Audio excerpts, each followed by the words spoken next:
ಜಾಗತಿಕ ಹೂಡಿಕೆದಾರರ ಸಮಾವೇಶಕ್ಕೆ ಕೌಂಟ್ ಡೌನ್ ಶುರುವಾಗಿದೆ. ನಾಳೆ ಸಂಜೆ 4 ಗಂಟೆಗೆ ಈ 4 ಸಮಾವೇಶಕ್ಕೆ ಚಾಲನೆ ನೀಡಲಿದ್ದಾರೆ. ನಾಳೆಯಿಂದ ಆರಂಭವಾಗಲಿರುವ ಇನ್ವೆಸ್ಟ್ ಕರ್ನಾಟಕ ಸಮಾವೇಶ 3 ದಿನಗಳ ಕಾಲ ನಡೆಯಲಿದ್ದು ರಾಜ್ಯ ಸರ್ಕಾರದ ಮಹತ್ವಾಕಾಂಕ್ಷೆ ಸಮಾವೇಶವಾಗಿದೆ. ಬೃಹತ್ ಮಧ್ಯಮ ಕೈಗಾರಿಕಾ ಸಚಿವ ಎಂಬಿ ಪಾಟೀಲ್ ನೇತೃತ್ವದಲ್ಲಿ ಭರ್ಜರಿ ಉದ್ಘಾಟನೆಗೆ ಸಿದ್ಧವಾಗಿದ್ದು ಆ ಕುರಿತು ಒಂದು ವರದಿ ಇಲ್ಲಿದೆ. ನಾಳೆ ಅರಮನೆ ಮೈದಾನದಲ್ಲಿ ಇನ್ವೆಸ್ಟ್ ಕರ್ನಾಟಕಕ್ಕೆ ಅದ್ದೂರಿ ಚಾಲನೆ. ಕೇಂದ್ರ ಸಚಿವ ರಾಜನಾಥ್ ಸಿಂಗ್ ಸಿಎಂ ಸಿದ್ದರಾಮಯ್ಯನವರಿಂದ ಚಾಲನೆ. ಪೂರ್ವ ಸಿದ್ಧತೆ ಬಗ್ಗೆ ಅಧಿಕಾರಿಗಳಿಂದ ಮಾಹಿತಿ ಪಡೆದ ಸಚಿವ ಎಂಬಿ ಪಾಟೀಲ್. ಜಾಗತಿಕ ಬಂಡವಾಳ ಹೂಡಿಕೆದಾರರ ಸಮಾವೇಶದಲ್ಲಿ 19 ದೇಶಗಳು ಭಾಗಿ.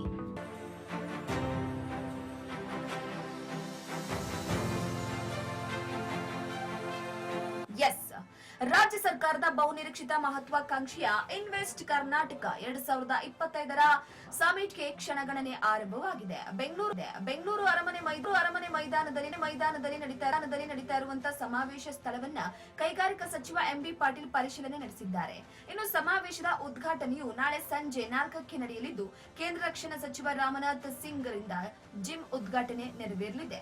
ರಾಜ್ಯಪಾಲ ತಾವರ್ಚಂದ್ ಗೆಹ್ಲೋಟ್ ಭಾಗವಹಿಸಲಿದ್ದು ಸಿಎಂ ಸಿದ್ದರಾಮಯ್ಯ ಅಧ್ಯಕ್ಷತೆ ವಹಿಸಲಿದ್ದಾರೆ. ಲೋಕಸಭೆಯ ವಿಪಕ್ಷ ನಾಯಕ ರಾಹುಲ್ ಗಾಂಧಿ ಸಹ ಪಾಲ್ಗೊಳ್ಳಲಿದ್ದಾರೆ. ಈ ಸಂದರ್ಭದಲ್ಲಿ 2025ರಿಂದ 30ರ ಅವಧಿಯ ನೂತನ ಕೈಗಾರಿಕಾ ನೀತಿ ಮತ್ತು ಕೈಗಾರಿಕಾ ಯೋಜನೆಗಳಿಗೆ ತ್ವರಿತ ಅನುಮೋದನೆ ನೀಡುವುದಕ್ಕೆ ಏಕಗವಾಕ್ಷಿ ಪೋರ್ಟಲ್ ಬಿಡುಗಡೆಯಾಗಲಿದೆ.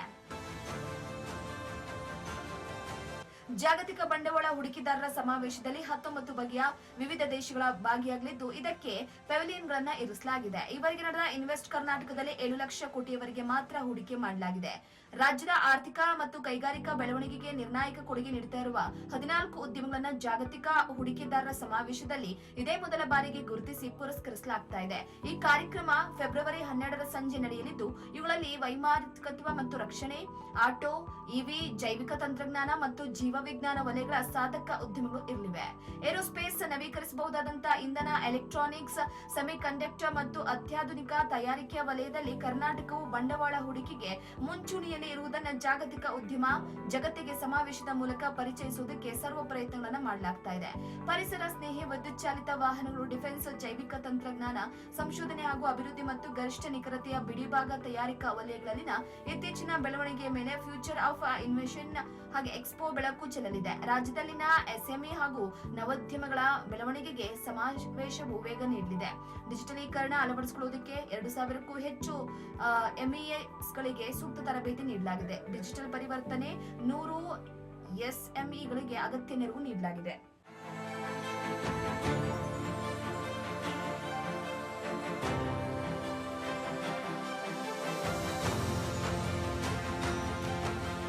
ರಾಜ್ಯದ ಕೈಗಾರಿಕಾ ಬೆಳವಣಿಗೆಯಲ್ಲಿ ಮಹತ್ತರ ಪಾತ್ರ ವಹಿಸಿರುವಂತಹ 35ಕ್ಕೂ ಹೆಚ್ಚು ಸಣ್ಣ ಮತ್ತು ಮಧ್ಯಮ ಸ್ತರದ ಕೈಗಾರಿಕೆಗಳು ಜಿಲ್ಲಾ ಮಟ್ಟದಲ್ಲಿ ಅತ್ಯುತ್ತಮ ಸಾಧನೆ ಮಾಡುತ್ತಾ ಇರುವ ಮಹಿಳಾ ಉದ್ಯಮಗಳು, ವಲಯವಾರು ಕೈಗಾರಿಕಾ ಉತ್ಕೃಷ್ಟತೆ ಸಾಧಿಸುವ ಉದ್ಯಮಗಳಿಗೆ ಫೆಬ್ರವರಿ 13ರ ಸಂಜೆ ಪ್ರಶಸ್ತಿ ಪುರಸ್ಕಾರ ನಡೆಯಲಿದೆ. ಸಮಾವೇಶದಲ್ಲಿ ಮಹತ್ವಾಕಾಂಕ್ಷಿ ಕ್ವೀನ್ ಸಿಟಿ ಯೋಜನೆ ಸಂಬಂಧ ದೇಶ ವಿದೇಶದ ಕೆಲವು ವಿಶ್ವವಿದ್ಯಾಲಯಗಳ ಜೊತೆ ಬಡಂಬಡಿಕೆ ನಡೆಯಲಿದೆ. ಹಿಂದಿನ ಸಲದ ಸಮಾವೇಶಕ್ಕೆ ಹೋಲಿಸಿದರೆ 2 ಪಟ್ಟು ಹೆಚ್ಚು ಸುದ್ದಿಗೋಷ್ಠಿಗಳನ್ನು ಏರ್ಪಡಿಸಲಾಗಿದೆ. ಇವುಗಳಲ್ಲಿ ಗೂಗಲ್ ಎಕ್ಸ್ಎ ಸಂಸ್ಥಾಪಕ ಸೆಬಾಸ್ಟಿಯನ್ ಟ್ರನ್, ಲ್ಯಾಮ್ ರಿಸರ್ಚ್ ಮುಖ್ಯಸ್ಥ ಪ್ಯಾಟ್ರಿಕ್ ಲಾರ್ಡ್, ಮೋಟಾರ್ಸ್ ವ್ಯವಸ್ಥಾಪಕ ನಿರ್ದೇಶಕ ಸುದರ್ಶನ್ ವೇಣು ಮುಂತಾದಂತವರು ಕೂಡ ಸೇರಲಿದ್ದಾರೆ. ಇಂದು ಸಹ ಪೂರ್ವ ಸಿದ್ಧತೆಯನ್ನ ವೀಕ್ಷಿಸಿದ ಅಧಿಕಾರಿಗಳೊಟ್ಟಿಗೆ ಸಭೆ ನಡೆಸಿ ಮಾಹಿತಿ ಪಡೆದ ಬಳಿಕ ಪ್ರತಿಕ್ರಿಯೆ ನೀಡಿದ ಸಚಿವ ಎಂಬಿ ಪಾಟೀಲ್, ಬಂಡವಾಳ ಸಮಾವೇಶದ ಸಿದ್ಧತೆ ವೀಕ್ಷಣೆ ಮಾಡಿದ್ದೇನೆ. ನಾಳೆ ಬೆಳಗ್ಗೆ ಎಲ್ಲವೂ ಸಿದ್ಧತೆ ಪೂರ್ಣ ಆಗಲಿದೆ. ಬಂಡವಾಳ ಸಮಾವೇಶಕ್ಕೆ ಸಂಪೂರ್ಣವಾದ ಎಲ್ಲ ತಯಾರಿ ಆಗಿದ್ದು ಸವಾಲು ಎದುರಿಸುವ ನಿಟ್ಟಿನಲ್ಲಿ ಈ ಬಾರಿಯ ಸಮಾವೇಶ ನಡೆಯಲಿದೆ. ಇದರಲ್ಲಿ ಎಐ ಈ ಬಾರಿ ಬಿಗ್ ರೋಲ್ ಆಗಿದ್ದು ಇವಿ, ಗ್ರೀನ್ ಹೈಡ್ರೋಜನ್ ಸೇರಿ ಹೊಸ ವಲಯ ಪ್ರಮುಖ ಆಕರ್ಷಣೆ ಆಗಲಿದೆ. ಸಮಾವೇಶ ವಿಶೇಷ ಸಮಾವೇಶವಾಗಿದ್ದು ಪ್ರಗತಿಯ ಮರುಕಲ್ಪನೆ ಹೆಸರಲ್ಲಿ ಬಂಡವಾಳ ಸಮಾವೇಶ ನಡೀತಾ ಇದೆ ಅಂತ ಮಾಹಿತಿ ನೀಡಿದ್ರು ಸಚಿವ ಎಂಬಿ ಪಾಟೀಲ್. ಆರ್ಟಿಫಿಷಿಯಲ್ ಇಂಟೆಲಿಜೆನ್ಸ್ ಇವತ್ತು ಮೊಬೈಲಿಂದ ಹೆವಿ ಮ್ಯಾನುಫ್ಯಾಕ್ಚರಿಂಗ್ನಲ್ಲಿ ಇವತ್ತು ಸಹ ಮಹತ್ವದ ಪಾತ್ರ ವಹಿಸ್ತದೆ. ಮನುಷ್ಯನ ರಿಪ್ಲೇಸ್ ಮಾಡಿ ರೋಬೋ ಸಹ ಕೆಲಸಕ್ಕೆ ಬರ್ತದೆ. ಇದೆಲ್ಲವೂ ಕೂಡ ಮತ್ತು artificial intelligence play very big role. ಮತ್ತು ಈ ಎಲ್ಲವೂ ಕೂಡ ಈ ಫಾಸಿಲ್ ಫ್ಯೂಯಲ್ಸ್ ಏನಿದೆ, ಪೆಟ್ರೋಲು, ಡೀಸೆಲ್ ಇವೆಲ್ಲವೂ ಕೂಡ ಒಂದು ರಿಪ್ಲೇಸ್ ಮಾಡಿ ಇವತ್ತು ಇವಿ ಮತ್ತು ಗ್ರೀನ್ ಹೈಡ್ರೋಜನ್ ಎಲ್ಲನೂ ಕೂಡ ಬರುವಂಥ ಸಂದರ್ಭ. ಹೀಗಾಗಿ ಇದು ಒಂದು ಹೊಸ ಒಂದು ಇದರಲ್ಲಿ ನಾವು ಕಾಲಿಡ್ತಾ ಇದ್ದೀವಿ. ಅಂಥ ಸಂದರ್ಭದಲ್ಲಿ ಇದು ಜಾಗತಿಕ ಬಂಡವಾಳ ಹೂಡಿಕೆದಾರ ಸಮಾವೇಶ ಕರ್ನಾಟಕ 2025 ಭಾಳ ಮಹತ್ವ ಪಾತ್ರ ವಹಿಸ್ತದೆ. ಇದು ನಿರಂತರವಾಗಿ ನಡೀತದೆ. ಕೇವಲ ಇದು ಪ್ರಾರಂಭ ಅಷ್ಟೇ ಸ್ಟಾರ್ಟ್. ಯಾಕಂದ್ರೆ ನಾವು ರಿಮ್ಯಾಜಿನಿಂಗ್ ಗ್ರೋತ್ ಅಂತ ಹೇಳಿದ್ರೆ ಅಭಿವೃದ್ಧಿಯ ಮರುಕಲ್ಪನೆ. ಯಾಕಂದರೆ ಇನ್ನು ಮೇಲೆ ಅಭಿವೃದ್ಧಿ ಬೇರೆ ಥರ ಅಭಿವೃದ್ಧಿ ಆಗ್ತದೆ. ಈಗಿರುವಂಥ ಅಭಿವೃದ್ಧಿನೇ ಬೇರೆ. ಎಲ್ಲ ಇಂಡಸ್ಟ್ರೀಸ್ನೂ ಕೂಡ ಈ ಆರ್ಟಿಫಿಷಿಯಲ್ ಇಂಟೆಲಿಜೆನ್ಸ್ಗೆ ನಾವು ಸಹ ಮಾರ್ಪಾಡು ಮಾಡ್ಕೋಬೇಕಾಗ್ತದೆ. ಎಲ್ಲ ವೆಹಿಕಲ್ಸಿಗೆ ಟ್ರೆಡಿಷ್ನಲ್ ನಾವು petrol vehicles, diesel vehicles, trucks ನೋಡ್ತೀವಿ.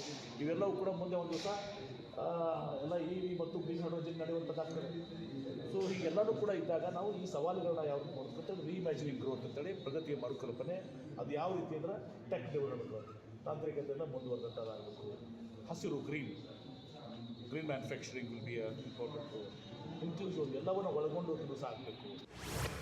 ಒಟ್ನಲ್ಲಿ ಜಾಗತಿಕ ಬಂಡವಾಳ ಹೂಡಿಕೆದಾರರ ಸಮಾವೇಶ ಇಡೀ ರಾಷ್ಟ್ರದ ಗಮನ ಸೆಳೆಯುವುದಕ್ಕೆ ಮುಂದಾಗಿದೆ.